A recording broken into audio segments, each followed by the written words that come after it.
ఓం శాంతి. మనకి భగవద్గీతలోని కృష్ణ పరమాత్మ నుంచి అర్జునుడికి విశ్వరూపం చూపించారు. విశ్వరూపం అంతా అర్జునుడికి ఒక్కరికే చూపించారు అన్నమాట, ఇంకెవరికి తెలియదు. అయితే చివరిలోనే ఎప్పుడు చూపించారంటే మొత్తం అంతా అయిపోయింది, చివరికి వచ్చింది క్లైమాక్స్ చివరికి వచ్చేటప్పుడు అర్జునుడు ఈ దేవభ్రాంతిలో ఉండి నా బంధువులు నా వాళ్ళు ఇలాగ అన్ని తప్పటికైతే యుద్ధం చేయడానికి ఒప్పుకోడు. అయితే ఇక్కడ ధర్మ స్థాపన చెయ్యాలి, ఎందుకంటే మరి ఇంత అధర్మ వ్యక్తులు ఉన్నారు, ఎవరి శక్తి ఎంతో ఎవరు ఏదో తెలియాలి కదా. అటు సైడ్ అందరూ ఉన్నారు అన్నమాట, దుర్యోధన సైడు వాళ్ళ సైడ్ అందరూ ఉన్నారు, ఇది తెలిసిందే. అయితే మీకు ఈ విశ్వరూపం తాలూకా ప్రత్యేకత ఏంటంటే అప్పుడు అర్జునుడు ఒకలే చూశారు.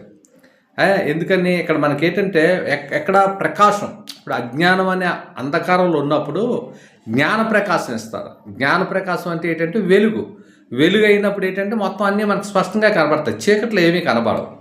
అందుకే ఈ విశ్వ యొక్క రూపాన్ని మనకి ఇక్కడ సాక్షాత్ పరమాత్మ ఏ రూపంలో చూపిస్తున్నారు ఒకసారి ఆలోచించండి. ఎలా చూపిస్తున్నారంటే ఇప్పుడు ఎగ్జాంపుల్, ఇప్పుడు చివరిలోకి వచ్చేటప్పటికి ఏంటంటే యూట్యూబ్ వచ్చింది. యూట్యూబ్ చూసారు, ఆ సింబల్ కూడా ఉంటుంది, దాన్ని ఏమన్నారు యూట్యూబ్, మనం ట్యూబ్ లైట్ అంటాం. లైట్ వెలిగిస్తే మొత్తం అంతా ఇది వస్తుంది కదా. ఇవి అంటే మీలో ఉన్న లైట్, అంటే మీరు ప్రతి ఒక్కరు ఒక అర్జునులే, ప్రపంచంలోనే ప్రతి ఒక్క అర్జునుడే. అంటే ప్రపంచంలో ఫోన్ లేని వ్యక్తి ఎవరు ఉండరు. అందరికి దగ్గర చేతుల్లో, చిన్నపిల్లలు పెద్ద అందరి చేతుల్లో ఫోన్ ఉంది. సో ఫోన్ ద్వారా మనకి యూట్యూబ్లో కూడా కనెక్ట్ అయిపోతాం, చాలా చూస్తున్నారు. అంటే విశ్వంలో ప్రపంచంలో ఏ మూల ఏం జరుగుతుందో, ఎక్కడ ఏం జరుగుతుందో, మంచి అయినా చెడైనా ఏదైనా ఉన్నది లేనట్టు లేదు ఉన్నట్టు కల్పితం, ఇవన్నీ రకరకాల ఇవన్నీ దృశ్యాలన్నీ మనకి యూట్యూబ్ ద్వారా ప్రత్యక్షంగా అన్నీ కనబడుతున్నాయి.